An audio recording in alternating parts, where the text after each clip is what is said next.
buenos días. Estamos aquí en el vivero Nima de Celsia. Este es un vivero de reverdece paisajes rurales y estamos con William Vargas, director técnico del vivero. ¿Cómo estás, William? Bien, gracias. Bueno. Quería que nos cuentes un poquito de tu experiencia en todo el tema de restauración para que la gente sepa quién eres y pues luego que nos cuentes un poquito de la restauración ecológica y del uso de materiales alternativos para la propagación. Entonces, si nos puedes pues, contar un poquito de ti, cómo llegaste aquí y para que la gente sepa. Vale. Bueno, yo tengo digamos que una experiencia como de unos 30 años en restauración. Vengo haciendo restauración en distintos ecosistemas de Colombia. Básicamente trabajando con especies nativas, básicamente trabajando con restauración de ecosistemas, mucho trabajo con especies amenazadas y todo esto implica, digamos, un trabajo grande con viveros. Yo vengo trabajando con viveros ya hace unos 30 años también, viveros de especies nativas en distintas regiones. Actualmente trabajamos en el Caribe, Sierra Nevada, Amazonia, Valle del Cauca.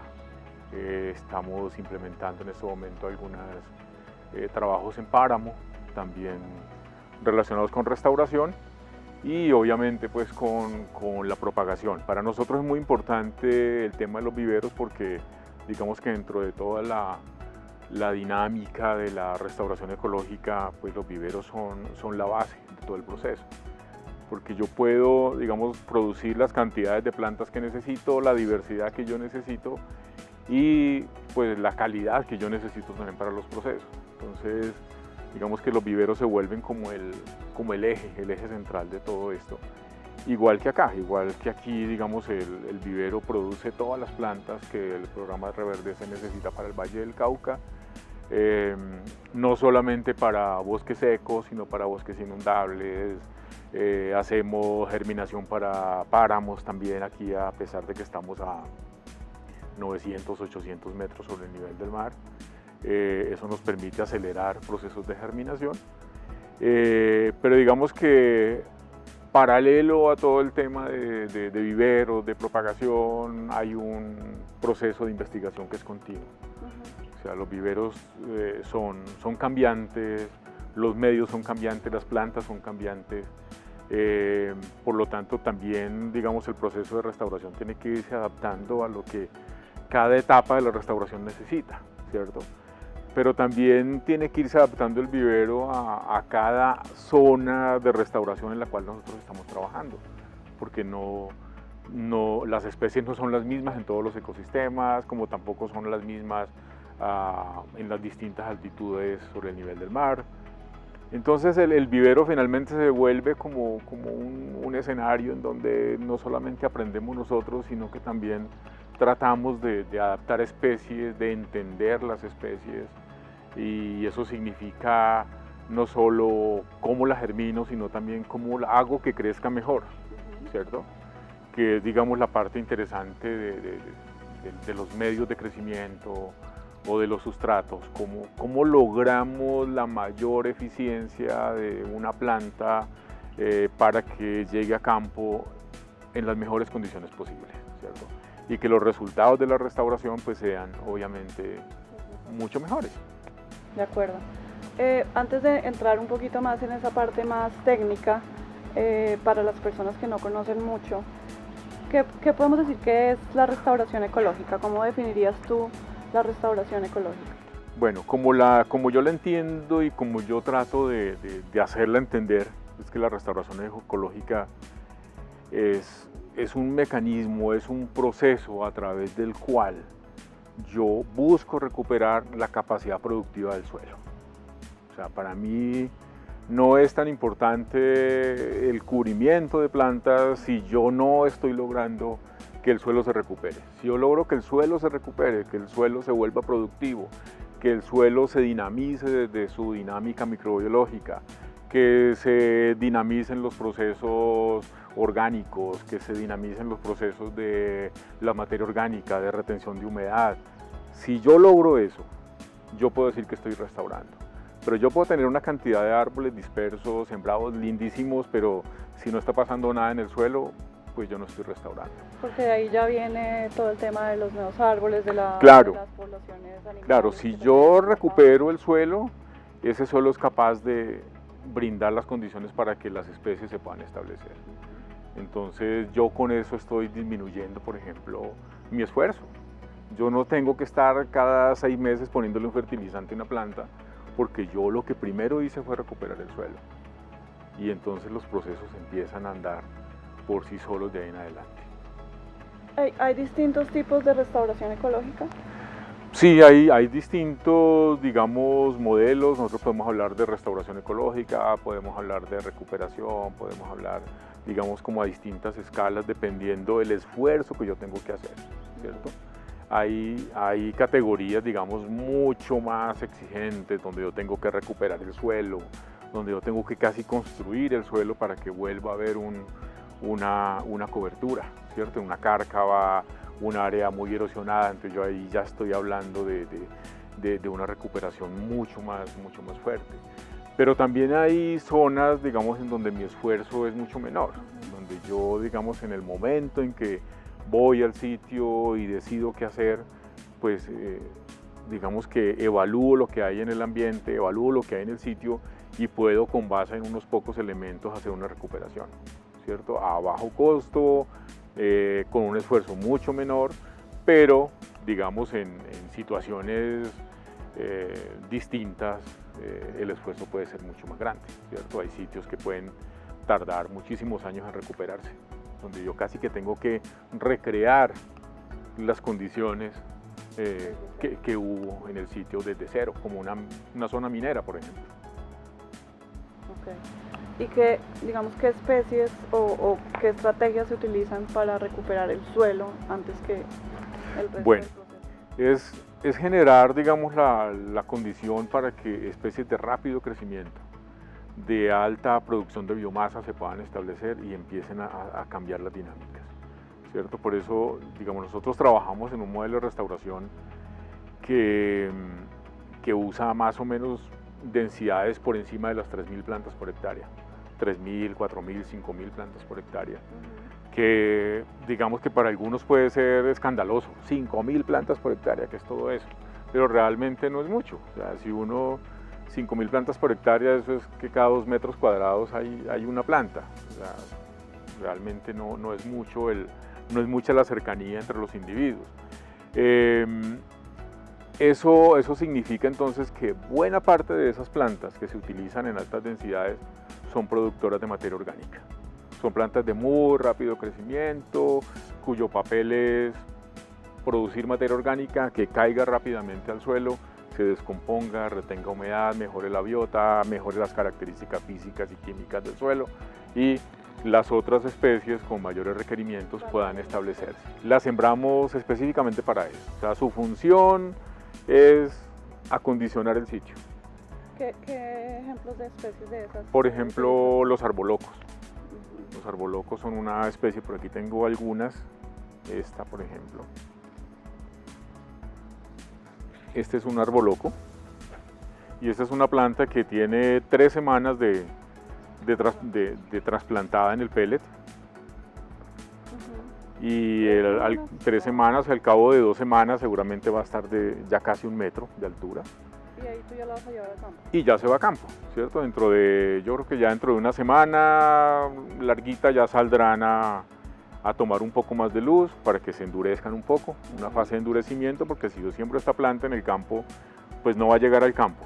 Está demasiado suculenta, es muy blanda, se va a partir. Entonces lo que hacemos acá es sacar todo esto un poco al sol, para que empiecen a volverse un poco más rústicas, un poco más resistentes y se siembran. Entonces la función de esta planta es producir biomasa, solamente eso. Es probable que en 2 años esta planta se haya muerto, pero me hizo un aporte importantísimo en biomasa para el suelo. Y detrás de ella entonces vienen los cedros, vienen las otras especies que son de lento crecimiento y que esta planta no solamente le va a dar biomasa, sino que le va a dar sombra, ¿cierto? Y al darle sombra, pues está permitiendo que en el suelo haya menor evaporación del agua. Entonces hay mayor retención del agua, la biota se estimula y todos terminan ganando en un proceso que lo que busca es tratar de copiar la regeneración natural. Perfecto. Bueno, digamos que esto es hablando de bosques o de sistemas tropicales, pero uno podría hablar de una restauración ecológica urbana o de ya estamos hablando de paisajismo. Pues yo creo que lo más importante dentro de las ciudades en este momento es combinar el tema del paisajismo con temas de conservación y con temas de restauración. Las ciudades hoy se han vuelto un escenario muy importante para las aves, ¿cierto? Antes las aves no eran, sí, la gente las veía, pero no era como tan importante. Hoy las ciudades se han vuelto refugios de aves. Pareciera que hay más comida en las ciudades que afuera, ¿cierto? Porque la deforestación alrededor de las ciudades es muy grande. Entonces, como hay tanta oferta de comida en las ciudades, los pájaros están yendo. Y no solamente pájaros, las ardillas, una cantidad de organismos que se están viendo en las ciudades. Y eso también ha preocupado, digamos, no solamente a la gente que es estudiosa de estos organismos,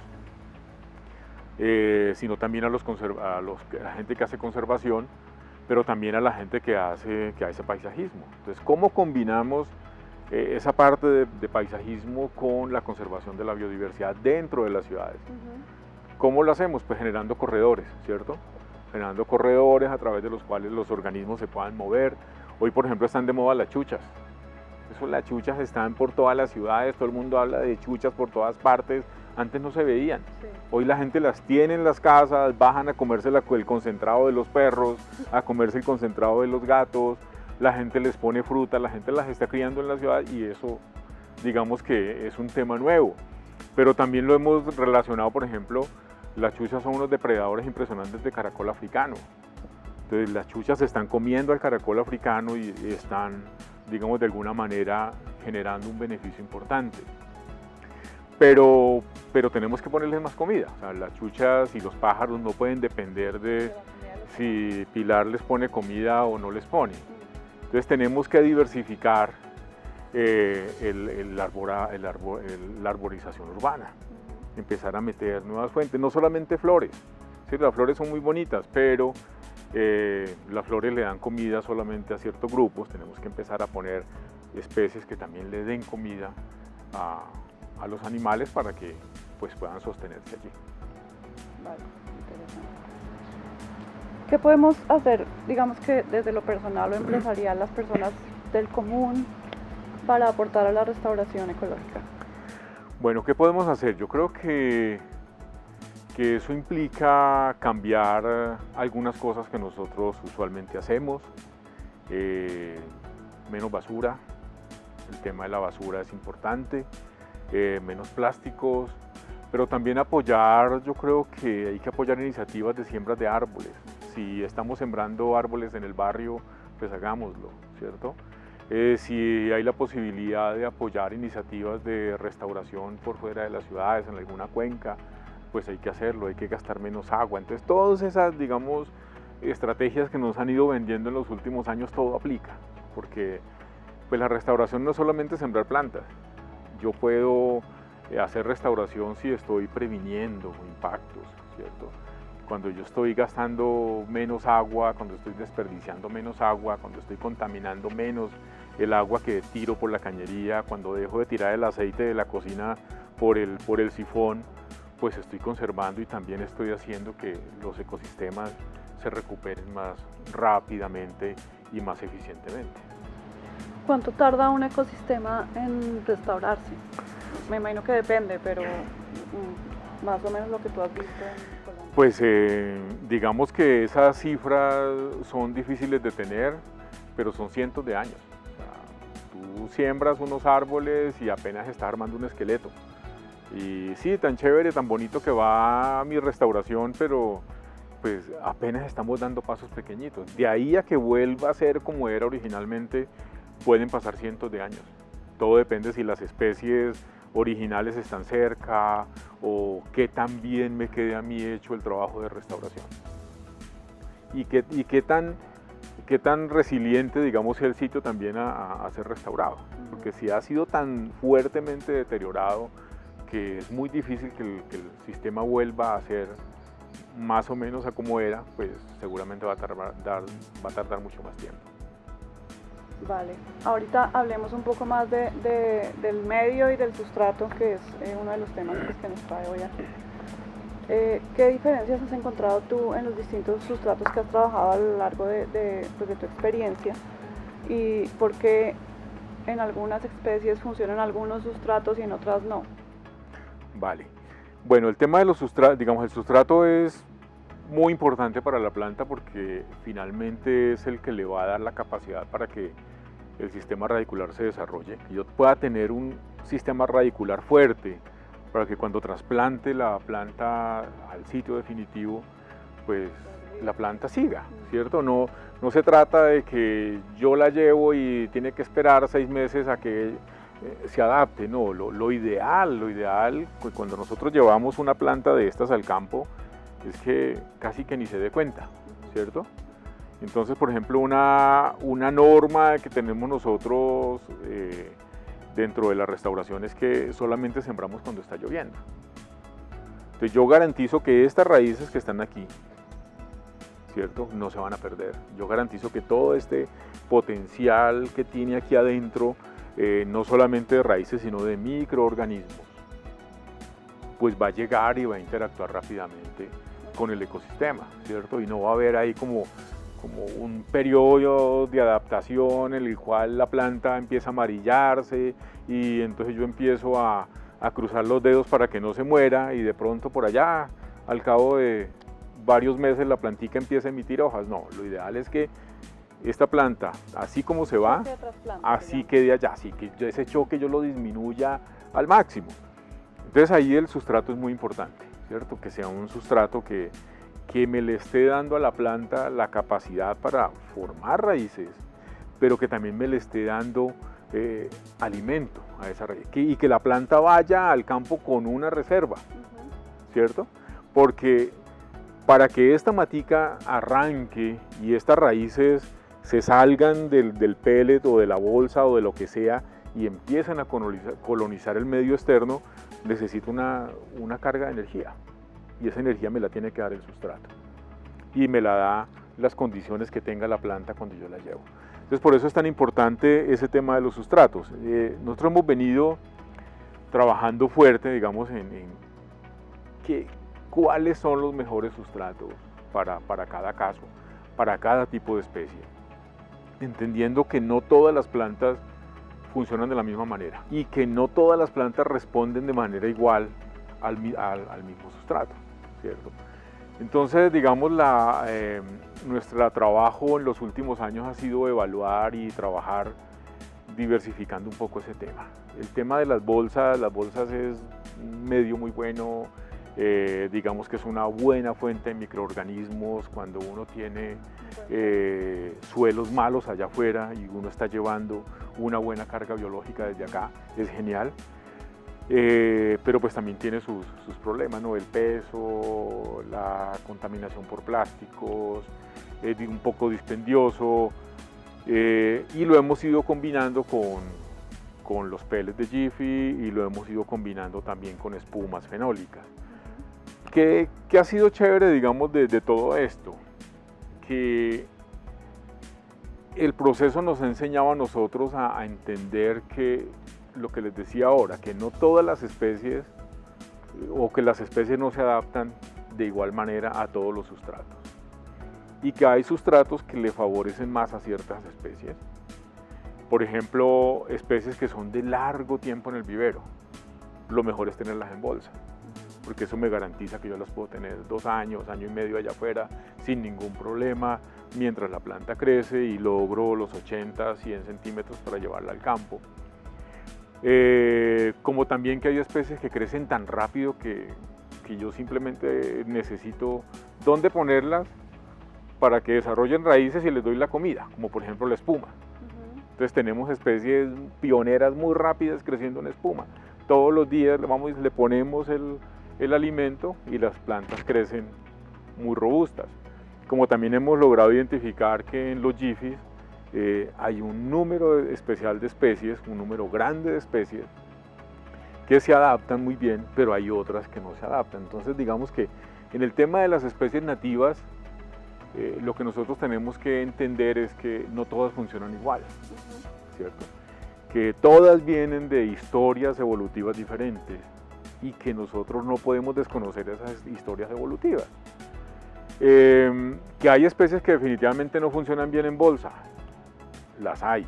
Que hay especies que definitivamente no funcionan bien en pellet, las hay, como también hay especies que no funcionan bien en las espumas, que también las hay. Entonces digamos que todo ese proceso que nos lleva a nosotros de hacer una investigación, porque realmente lo que hacemos es investigación acá adentro, es poder determinar cuáles son las mejores especies para cada sustrato y que eso me garantice a mi eficiencia, la mayor eficiencia posible.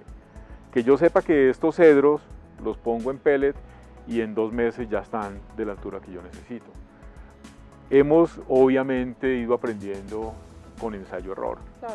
Hemos tenido muchos casos fallidos en donde decimos definitivamente esta planta no vuelve a Jiffy jamás, se va exclusivamente para tierra, ¿cierto? O decimos de aquí en adelante todo lo que salga de esto viene para Jiffy. Entonces es como, digamos, en el vivero nos acondicionamos y aprendemos cuál es el mejor sustrato. Y ese es un proceso de aprendizaje que tenemos que ir haciendo con el tiempo.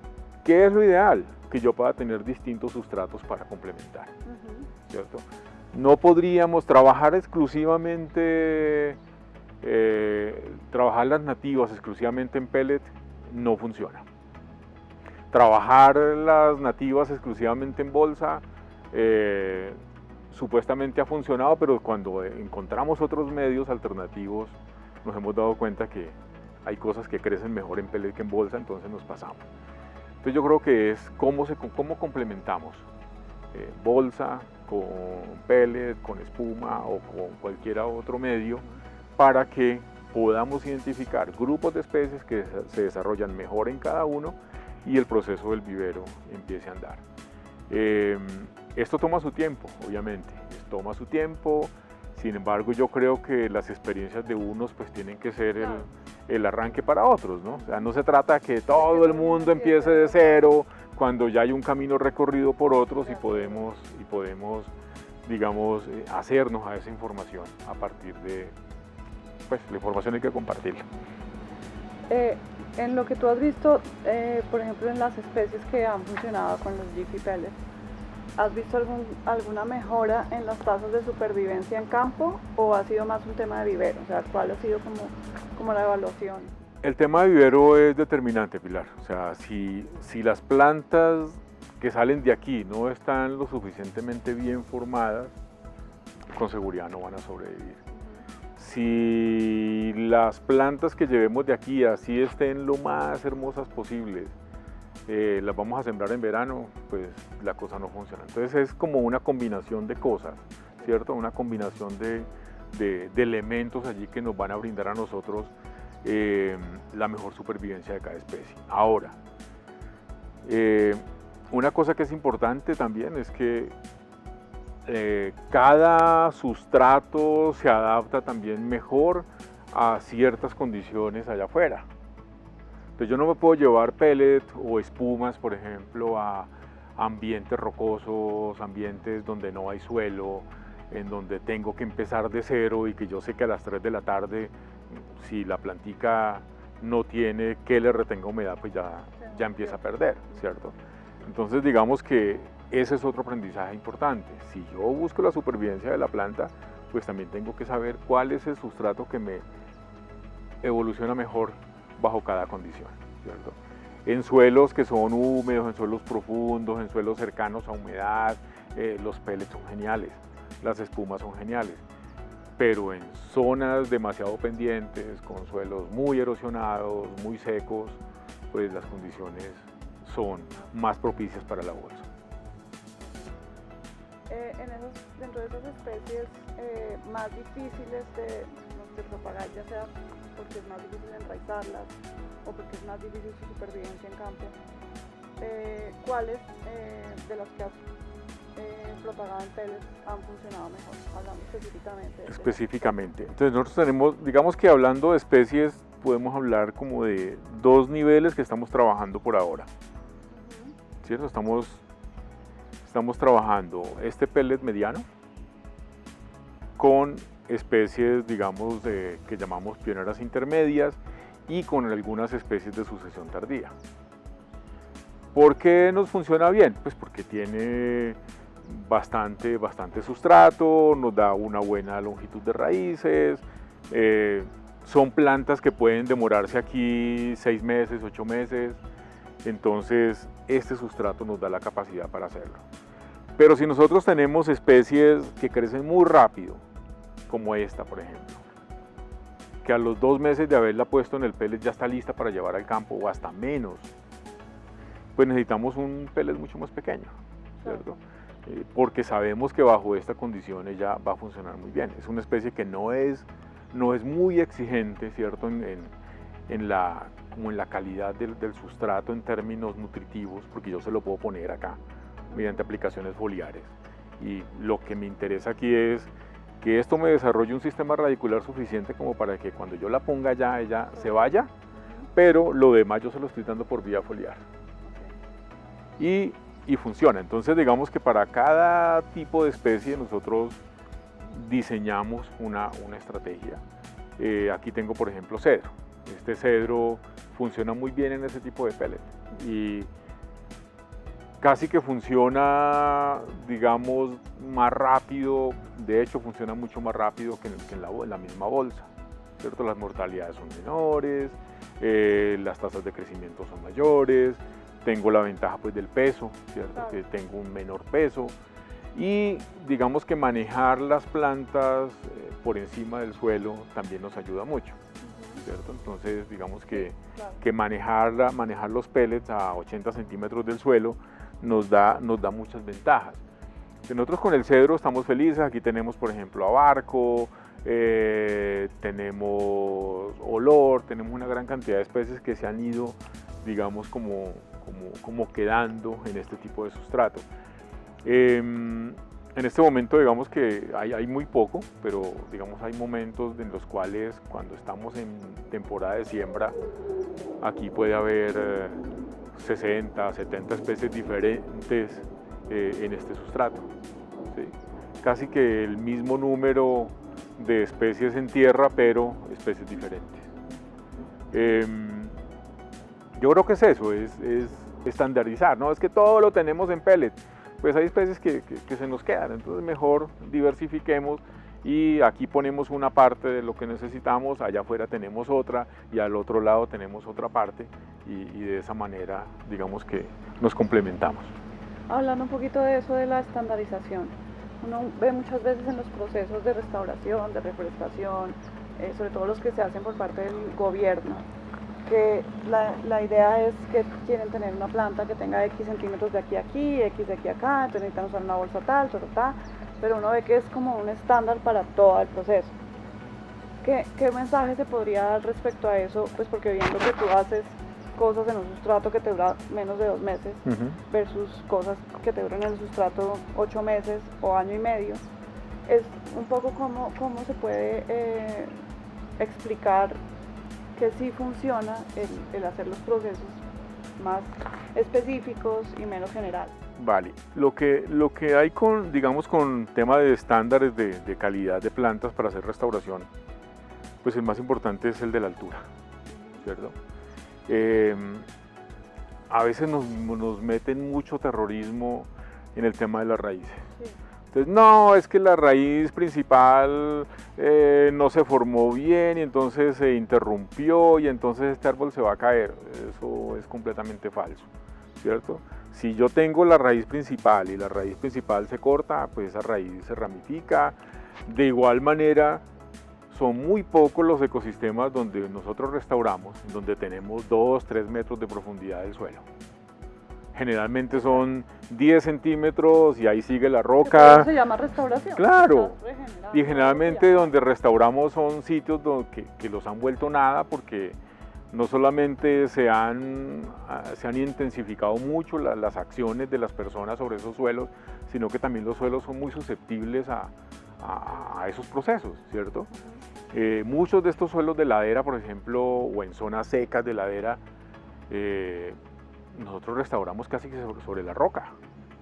Entonces casi que tenemos que abrir hueco donde podamos y meter las planticas allí y esperar a que funcionen. Pero si yo espero a que esta raíz me la lleve al campo de igual longitud de la parte aérea, pues primero voy a necesitar un pellet de 80 centímetros o una bolsa de 80 centímetros que me va a pesar un montón de kilos, y cuando yo llegue al campo a sembrarla me doy cuenta que el hueco solamente lo puedo hacer de 15 centímetros. ¿Qué hago con el resto de la planta? Cortarlo, ¿no? Es lo que hace normalmente la persona que siembra. ¿Y qué hace la raíz? Pues se ramifica y se va, ¿cierto? Se va sobre la roca buscando dónde están los nutrientes y dónde está el agua. Pero digamos que el tema de las raíces, por lo menos ese tema de la raíz principal en temas de restauración y conservación, es un mito que tenemos que empezarle a bajar un poquito. Sí. Claro, es importante si yo estoy sembrando aguacate, claro, es importante si estoy sembrando cítricos, si estoy sembrando café, pero yo no voy a ir a sembrar el café en un sitio rocoso que tiene 10 centímetros de profundidad del horizonte A. Yo, si voy a sembrar café, lo siembro en unos suelos que tienen las condiciones. Claro. Si voy a sembrar cacao, pues voy a sembrar en unos suelos de vega, que tienen una profundidad, que tienen una cantidad. Entonces me puedo llevar mi bolsa de este tamaño y no voy a tener ningún problema. Sí, estamos hablando de Pero cuando hablamos de restauración, tenemos que desmitificar un montón de cosas, claro, ¿cierto? Lo más importante en restauración es esto, que la planta esté vigorosa, que esté sanita, que esté fuerte, pero que tenga además una altura de mínimo 60, 70 centímetros para que pueda competir. Porque si yo voy a sembrar una matica de 10 centímetros, pues tengo que cuidarla, hacerle plateo, quitarle la malecita, quitarle la hoja que le cayó encima, llega un caracol y me la corta. Esto no, aquí llega un caracol, se come el cogollo y no pasó nada. Por aquí salen otras ramas y se acabó el problema, ¿cierto? Entonces, también es que tenemos que diferenciar muy bien el propósito de la planta que estamos sembrando. ¿Sí? Si yo estoy sembrando lechugas, pues, y las babosas, pues tengo que controlar las babosas y los caracoles porque se me la comen. Pero yo aquí, pues, aquí están comidas, yo puedo tener una defoliación del 80-90% de esta planta y no pasa nada. No pasa absolutamente nada. Entonces, yo busco biomasa, yo busco supervivencia en el campo. Y yo busco también rusticidad. Cuando esta planta está sometida a que aquí llegue el bichito y se le come un pedazo, pues es una planta que está más, digamos, capacitada a vivir afuera. Es una planta que ha ido produciendo toxinas de defensa, es una planta que ha sido sometida al estrés y que por lo tanto empieza a producir compuestos que le ayudan a defenderse de los bichos, que es lo que normalmente hace cualquier planta. Pero si yo la tengo aquí, pues bajo no, que llegó el bichito, matémoslo, que tiene una manchita, entonces fungicida, y el fungicida se viene acá y me mata aquí toda esta cantidad de microorganismos benéficos. Entonces aquí digamos que nosotros tratamos es de fungicidas, insecticidas muy poquito, fungicidas casi que todo va a camas de germinación, acá afuera si es necesario exclusivamente y por parches, pero no hay aplicaciones generalizadas porque buscamos obviamente que la matica que llegue allá y se defienda y que sobreviva, ¿cierto? Que yo pueda decir al final del proceso que tengo una supervivencia alta por encima del 90%. Y no, ay, tengo una supervivencia altísima, ¿cuánto? No, 17, no sirve. Necesitamos 90, 95% para arriba. Y eso depende de lo que nosotros hagamos acá. De acuerdo. Ya casi para terminar, en el tema de logístico, que digamos que en casi todos los países se ha convertido en un reto la mano de obra para la siembra, los costos logísticos de transporte, etcétera. ¿Qué ventajas has encontrado en el uso de los Jiffy Pellets, pues sobre todo para ir a zonas difíciles, para conseguir gente, para reducir personal, no porque uno no quiera tener personal, pero porque ya no hay mucho personal?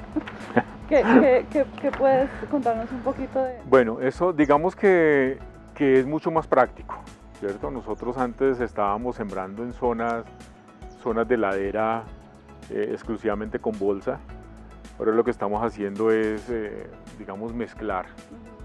Entonces, mientras una persona se carga 40 bolsas en una caja, se puede llevar 120 pellets en la misma caja o se puede llevar 180 espumas, ¿cierto? Entonces, eso nos facilita que podamos llegar a zonas a las que era más difícil llegar antes, ¿cierto?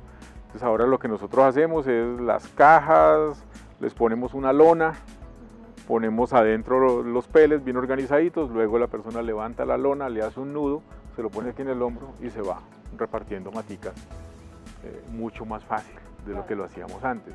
Entonces eso tiene varios efectos. Uno, pues es mucho más práctico, disminuye costos, disminuye esfuerzo, pero disminuye los daños sobre las plantas, ¿cierto? Como yo voy menos cansado, pues voy haciendo las cosas como deben ser, pero cuando yo ya voy cansado de subir loma, que me está tallando todo, que ya me he caído 18 veces, pues cojo la matica y la voy tirando allá como por cumplir, y pues esto no se trata de eso, porque pues la supervivencia depende de cómo la traté, cómo la subí, cómo la descargué, cómo la puse en el hueco y cómo la sembré, ¿cierto? Entonces digamos que esto nos disminuye digamos, esfuerzo en el campo. Y trabajarlas acá adentro, lo que yo les decía ahora, es que hemos aprendido también que trabajar las levantadas del suelo pues nos da también muchas facilidades. Claro. ¿Cierto? No hay que agacharse, porque es que uno después de los 40 años, cuando se agacha, uno se agacha, el problema es levantarse 5 minutos después, ¿cierto? Pero pues yo aquí estoy con la cama, me puedo recostar sobre ella, no pasa nada, yo estoy descansado, puedo trabajar más tiempo, me esfuerzo menos, me desgasto menos y eso ayuda, ¿cierto? Eso ayuda también al rendimiento. Tenerlas en sombra también nos ayuda a controlar excesos de humedad. Es importante, digamos, ese tema cuando tenemos demasiadas lluvias y las plantas están expuestas, pues tenemos más empantanamiento, hay más problemas de hongos, hay pudriciones radiculares, babosas, en fin. ¿Más o menos todos los días? ¿O como no, depende de lo que el pellet me diga. Muy estable en humedad, sí. O sea, no hay exceso de alga. No hay un protocolo de todos los días a las 8, no. Si vemos que el brillo de las hojas está cambiando es porque hay un problema de agua, por ejemplo. Entonces vamos al sustrato y si el sustrato notamos que necesita, entonces viene una aplicación. Trabajamos mucho en disminuir los excesos de humedad, porque pues todos los problemas realmente en un vivero se derivan del manejo del agua. Así es. O sea, yo puedo tener problemas por poca agua o puedo tener problemas por mucha agua. Y a veces le echamos la culpa que al honguito y entonces fumigamos contra el hongo, contra el bicho, pero resulta que todo mi problema está en el agua. De acuerdo. Es ahí donde está el asunto. Bueno, pues para terminar, no sé si puedes dar tu opinión general de cuál sería, si tú recomendarías el uso de los Jiffy Pellets en procesos de restauración y pues un poco resumir cómo ha sido tu experiencia. Vale, pues la experiencia nuestra ha sido muy buena con Jiffy, ¿cierto? Ha sido muy buena. Hemos tenido pues muchas ventajas respecto a otros sustratos, ya hemos hablado de ellas. Yo creo que es un material que en restauración tiene mucho futuro, ¿cierto? Pero yo creo que aquí la clave es que no podemos pensar en que vamos a tener todo en pellet, sino que tenemos que combinar distintos sustratos. Y yo creo que para cada región, para cada sitio, empezar a definir cuáles son esas especies que nos funcionan mejor en cada sustrato. Y no, yo creo que a veces los descalabros de algunas personas es porque intentan sembrar lo que no es, ¿cierto? Lo que yo les decía ahora, si yo tengo plantas que se me van a demorar mucho tiempo en crecer, pues no las puedo sembrar en pellet, porque van a tener problemas, ¿cierto?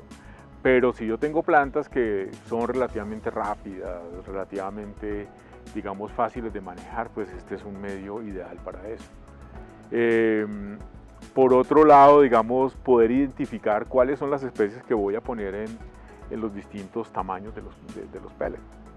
Porque pues esta es una planta que yo la puedo hacer crecer muy bien en este sustrato. Me sale mucho más barato.